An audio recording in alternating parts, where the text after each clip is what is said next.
সাহাবী বলেন, ইয়া রাসূলুল্লাহ, ওগো নবীজি, জানতে চায় যেই মা যেই বাবার সেবা না করলে পরে জাহান্নামী হতে হয়, ওই মা যদি আমার উপরে জুলুম করে, ওই বাবা যদি আমার উপরে জুলুম করে, আমাকে যদি ঠকায়, আমাকে যদি কম মায়া করে, তাহলেও কি আমি তার সাথে ভালো আচরণ করব? তবুও কি আমি তারে খুশি রাখবো? তবুও কি আমি তারে ভাত খাওয়াবো? তবুও কি তারে আম্মা কয়ে ডাকবো? তবুও কি তারে আব্বা কয়ে ডাকবো? এই প্রশ্ন যখন আমার মায়ার নবীকে সাহাবী করলেন, যুবক, নবীজি যে জবাব দিয়েছেন, এই জবাব আমিও তোমাকে দিতে চাই। নবীজি বলেন, ওয়া ইন যালামা ওয়া ইন যালামা ওয়া ইন যালামা, তিনবার নবী বলেছেন, যদি বাপ মা জুলুম করে, জুলুম করে, জুলুম করে, তবুও সন্তান মা বাবাকে খুশি রাখতে হবে। সমাধান দিলেন আল্লাহর নবী। আল্লাহর নবীর সমাধান দিয়া দিলেন, শুধুমাত্র মা হওয়ার কারণে, শুধুমাত্র বাবা হওয়ার কারণে, কারণ এই মা বাবার মাধ্যমে, বাপ মার উসিলায় আমি দুনিয়ায় এসেছি, ঠিক কিনা জোরে কও?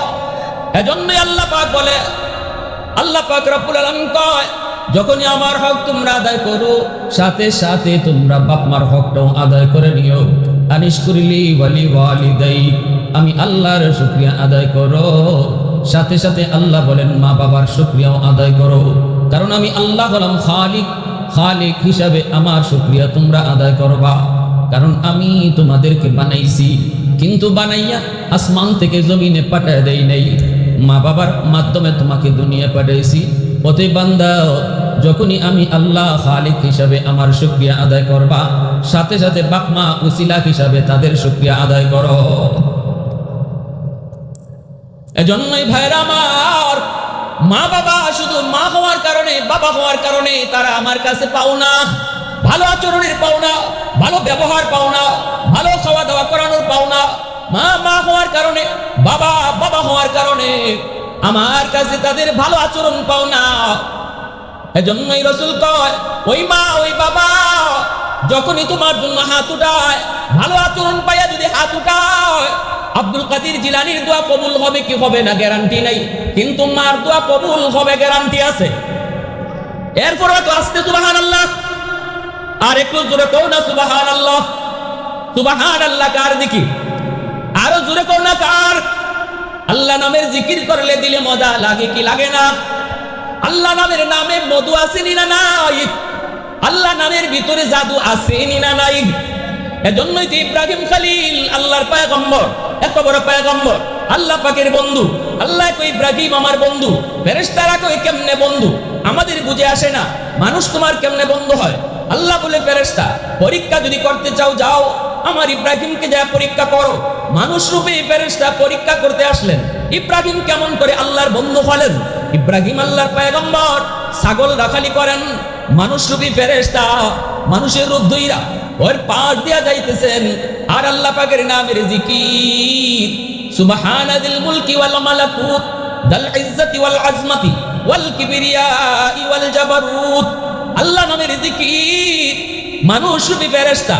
ফেরেশতা ইব্রাহিম বুঝেন নাই, ইব্রাহিম মনে করেছেন কোন মানুষ পাশ দিয়া যাইতেছে, আর আল্লাহ নামের জিকির করে, সুবহানাল মুলকি ওয়াল মালাকুত দাল ইজ্জতি ওয়াল আজমাতি ওয়াল কিবরিয়াই ওয়াল জাবারুত।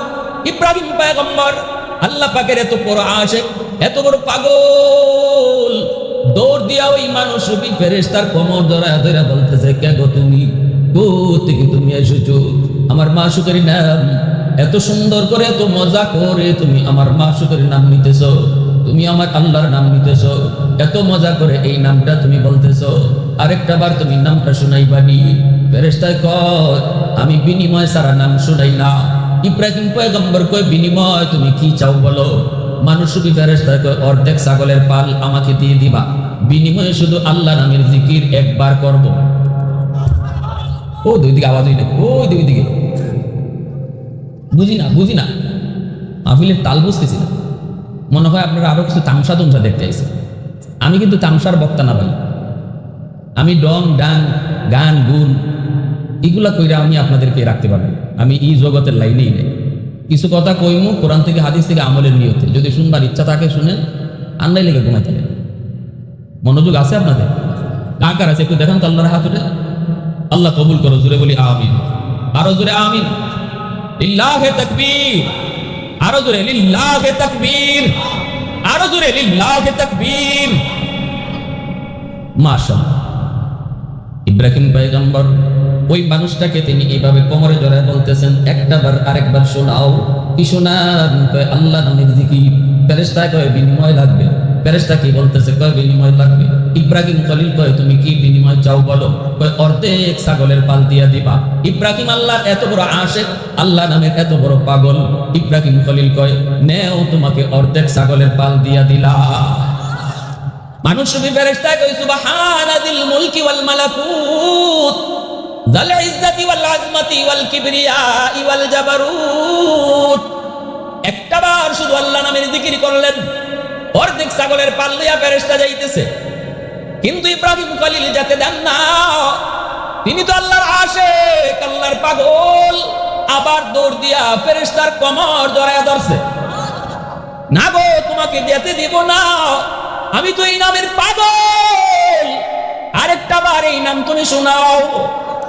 ফেরেশতা কয় বিনিময় কি? বিনিময় ছাড়া হবে না। ইব্রাহিম খলিল কয় কি চাও? কয় বাকি অর্ধেক ছাগল দিয়া দাও। আল্লাহর খলিল তিনি বলেন যাও, তোমাকে বাকি অর্ধেক ছাগলের পালও দিয়ে দিলাম, বিনিময়ে শুধু একটাবার আমার আল্লাহ নামের জিকির করো। ফেরেশতা আরেকবার শুধু এই নাম শুনাইলেন। এইবার সবগুলি ছাগল লইয়া মানুষরূপী ফেরেশতা যখন চলে যাইতেছেন, আবার ইব্রাহিম খলিল দৌড় দিয়া তার কোমর জড়ায় ধরলেন। আরেকটা বার শোনাও, আরেকটা বার। মানুষরূপী ফেরেশতা বলতেছেন এইবার যদি শোনাই দিবা কি? বিনিময় ছাড়া তো আমি এই নাম শোনাই না। কি দিবা? এখন তো তোমার কাছে কিছুই নাই, সব তো যা ছিল দিয়া দিছ, এখন তুমি কি দিবা? ইব্রাহিম খলিল কান্দেন আর বলেন কে গো, তুমি জানি না? আরেকটা বার যদি এই নাম শোনাও, আমি ইব্রাহিম বলতেছি সারা জীবনের জন্য তোমার গোলাম হয়ে যাব। আওয়াজ দিয়া সুবহানাল্লাহ। প্রশংসা করব কার? আরো জোরে কার? জিকির করব কার? আলহামদুলিমান কাদ্দারা খাইরান ওয়া কাবালা, আলহামদুলিমান কাদ্দারা খাইরান ওয়া কাবালা, ওয়া শুকরু লিমান সাওয়ারা হুসনান ওয়া জামালা, ফরদুন সামাদুন আন সিফাতিন খালকি বারিউন, রব্বুন আযালিয়ুন খালাকাল খালকা কামালা, লা জিদ্দা ওয়ালা নিদ্দা ওয়ালা হাদ্দা লিমাওলা, লা জিদ্দা ওয়ালা নিদ্দা ওয়ালা হাদ্দা লিমাওলা, আল আনা কামা কানা ওয়া লাম ইয়ালকা যাওয়ালা, আল আনা কামা কানা ওয়া লাম ইয়ালকা যাওয়ালা। মুহাব্বতের সাথে বলেন আল্লাহু আকবার, আরো জোরে আল্লাহু আকবার। এজন্য আমার ভাইরা আল্লাহ নামের জিকির যেখানে আসবে, সুবহানাল্লাহ বলার সময় যেখানে আসবে, আওয়াজ করে বলবেন। ঘরে তো আল্লাহ সুবহানাল্লাহ আল্লাহু আকবার জোরে বলতে পারেন না, পরিবেশ মান না। এই জায়গাতে আল্লাহ নাম জোরে নিলে পরে কেউ আপনাকে পাগল বলবে না। সুবহানাল্লাহ জোরে বলবেন, আল্লাহ পাকের প্রেম আর ইশক প্রকাশ করার জায়গা। অতএব যেখানে যেখানে যা বলতে হয় আওয়াজ দিয়ে বলবো, রাজি আছি তো ইনশাআল্লাহ? রাজি আছি তো ইনশাআল্লাহ? এজন্যই নবীজি বলেন শুনো, রিদার রাব্বি ফি রিদাল ওয়ালিদাইন ওয়া সাখাতুর রাব্বি ফি সাখাতিল ওয়ালিদাইন। নবীজি বলেন যেই সন্তানের উপরে তার মা রাজি, তার বাবা তার উপরে রাজি, আল্লাহ তার উপরে রাজি। যেই সন্তানের উপরে বাপ মা নারাজ, আল্লাহ তার উপরে নারাজ। আল্লাহকে যদি খুশি করতে চাও যুবু, তাহলে মাকে রাজি করতেই হবে, বাবাকে রাজি করাইতেই হবে। বাপ মারে খুশি রাখলেই আল্লাহ খুশি, বাপ মা যদি খুশি না থাকে আল্লাহ খুশি না। কিনা জোরে বল।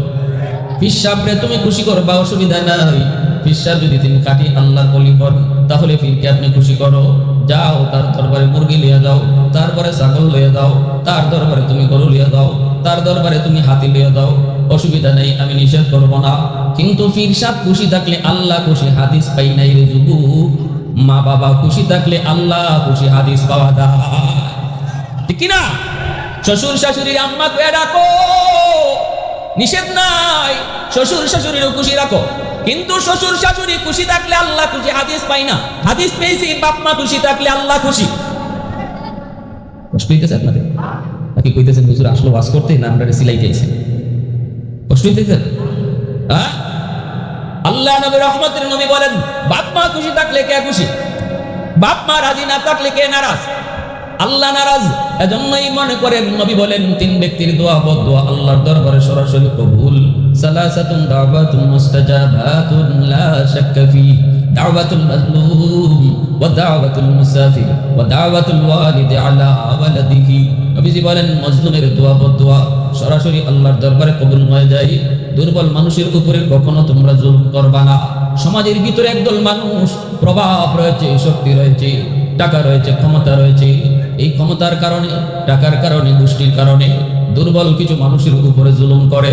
কথা দিয়া, হাত দিয়া, নতুবা সম্পদ কেড়ে আনার দ্বারা কেউ কোনো না কোনোভাবে যদি দুর্বলের উপরে জুলুম করু, নবীজি বলেন এই দুর্বল দুনিয়ার আদালতে মামলা দেয় না, মামলা নিয়ে যায় না, মানুষের কাছেও বিচার দেয় না। কারণ মেম্বার তার পকেটের লোক, চেয়ারম্যান হলো ওর লোক, এমপি হলো ওর লোক। যার কাছে বিচার দিবে কেউ বিচার করবে না। থানায় গেলে পরে দারোগা মামলা নেয় না। এই অবস্থায় কই মালিক তোমার আদালতে মামলা দিয়া দিলাম। কইয়া যদি আল্লাহর আদালতে মামলা দেয়, নবীজি বলেন ওই দুর্বল মানুষটার মামলা আল্লাহর আদালতে দিতে দেরি হয়, মামলা গ্রান্টেড হতে দেরি হয় না। এজন্যই রাসূল কয়, সাবধান, ক্ষমতার কারণে, টাকার জোরে, মুষ্টিমান বড় মানুষের জোরে দুর্বলের উপরে জুলুম কইরো না। কারণ দুর্বলের মামলা দুনিয়ার আদালতে হয় না, দুর্বলের মামলা আল্লাহর আদালতে হয়। দিতে দেরি, মামলা বসতে দেরি হয় না। এজন্য কখনো দুর্বলের উপরে জুলুম করবা না। ঘরের বউটা হলো তোমার কাছে দুর্বল। সমাজে যেই সমস্ত মেয়েরা বড় হয়, বড় হওয়ার পরে একটা সময় মা সাইরা, বাবা সাইরা, ভাই সাইরা, বোন সাইরা, আত্মীয় স্বজন, আপনজন সবাইকে জীবনের জন্য পর বানায়া স্বামীর ঘরের মানুষগুলাকে আপন কইরা অচেনা অজানা জায়গায় চলে যায়। স্বামীর হাত ধরে অচেনা মানুষগুলাকে জীবনের জন্য আপন করে নেয়। শ্বশুর বাড়িতে তার সাথে কেউ আসে নাই, মা আসে নাই, বাবা আসে না, ভাই আসে না, বোন আসে না, বান্ধবীও আসে না, কেউ আসে না, আসছে শুধু সে একা। এই ঘরে তার পক্ষে কেউ নাই, সবাই হলো স্বামীর লোক। কথা বুঝেননি আপনারা? এই ঘরে তার পক্ষে কেউ নাই, সবাই হলো স্বামীর লোক, ঠিক কিনা? দুর্বল ঘরে সে দুর্বল। জীবনের জন্য মা বাবার মায়া মহব্বত ভালোবাসা সব কিছুকে চিরদিনের জন্য পর বানায়া স্বামীকে আপন কইরা যেই মেয়েটা এই ঘরে আসলো, এই ঘরে সে তোমার কাছে দুর্বল রে স্বামী। কথা কইতে একটু হুশ কইয়া কথা কয়, ধমক দিতে তার একটু নিষাদ করে ধমক দিও। চোখের পানিটা কিন্তু মাটিতে পড়বে না। রাসূল কয়, ওই মহিলার চোখের পানিটা আল্লাহর আদালতের ফাইলে জমা হয়। পাকঘরে গিয়া চোখের পানি ধরায়, বাথরুমে গিয়ে চোখের পানি ধরায়। মাকে ফোন দিয়া কয় না, মা আমাকে কোথায় বিয়া দিছ? বাবাকেও ফোন দিয়া কয় না, বাবা কার কাছে বিয়া দিছ? একটু ভালোবাসা নাই, শুধু ধমকের উপরে ধমক, শুধু মাইরের উপরে মাইর। বাবা কোথায় বিয়া দিছ? ফোন দিয়া বাবাকে কয় না, মাকেও কয় না। কারণ মনে করে কইলেই বাবা অযথা টেনশন করবে, চোখের পানি ধরায় কাঁদবে, মা টেনশন করবে আর কাঁদবে। কারণ পৃথিবীতে বাপ মার কাছে সবচেয়ে সুখের সংবাদ হলো তোমার মেয়েটা স্বামীর ঘরে সুখে আছে। পৃথিবীতে সবচেয়ে বাপ মার কাছে কষ্টের সংবাদ হলো তোমার মেয়েটা স্বামীর ঘরে বড় কষ্টে আছে। এজন্য অনেক মেয়েরাই মাকে কষ্ট দিতে চায় না, বাবাকে কষ্ট দিতে চায় না। তখন চোখের পানিটা ফালায় পাকঘরে দেয়া, চোখের পানিটা ফালায় বাথরুমে দেয়া। আমার রাসূলকে উম্মতের দল তার চোখের পানির ফোঁটা কিন্তু মাটি গ্রহণ করে না রে। এই পানির ফোঁটাগুলি আল্লাহর আদালতের ফাইলে গিয়ে জমা হয়। কিয়ামতের ময়দানে আল্লাহ আটকায় দিব। আল্লাহ কইব, তোর নামাজ, তোর রোজা, তোর হজ, তোর যাকাত সব কিছু লইয়া তুই জান্নাতে পড়ে যা। একটু পরে যা, আগে তোর বিরুদ্ধে তোর বউয়ের মামলা আছে, এই মামলা ডিসমিস কর, এরপরে জান্নাতে যাও। বউয়ের পক্ষ থেকে মামলা, স্বামীর বিরুদ্ধে যখন আল্লাহর আদালতে হাজির হবি, তখনই আল্লাহ পাক কইব, তোর বউয়ের বিরুদ্ধে মামলা। কিসের মামলা? কয় তারে মারছো, তারে ধমক দিছ, অন্যায়ভাবে আচরণ করেছ। কেউ তার পাশে ছিল না, মনের কষ্ট কারো কাছে হইতে পারে নাই, শুধু আমি আল্লাহকে জানাইছি। এজন্য আমি আল্লাহর আদালতে তার মামলা, ওর সাথে মামলা ডিসমিস করো, এরপরে জান্নাতে যাও। কইব, বিবি গো মাফ করে দাও। বিবি কইব, স্বামী গো হাসরের ময়দান মাপ চাওয়ার জায়গাও না, মাপ নেওয়ার জায়গাও না। মাপ চাওয়ার জায়গা, মাপ নেওয়ার জায়গা হলো দুনিয়ার জগৎ, কি না? হাসরের মাঠে কেউ কাউকে মাপ দিবে না, বন্ধু বন্ধুকে মাপ দিবে না, মা সন্তানকে মাপ দিবে না, সন্তান মাকে মাপ দিবে না, স্ত্রী স্বামীকে মাপ দিবে না, স্বামী স্ত্রীকে মাপ দিবে না। আল্লাহ নিজে বলেছেন ইয়াউমা ইয়াফিরুল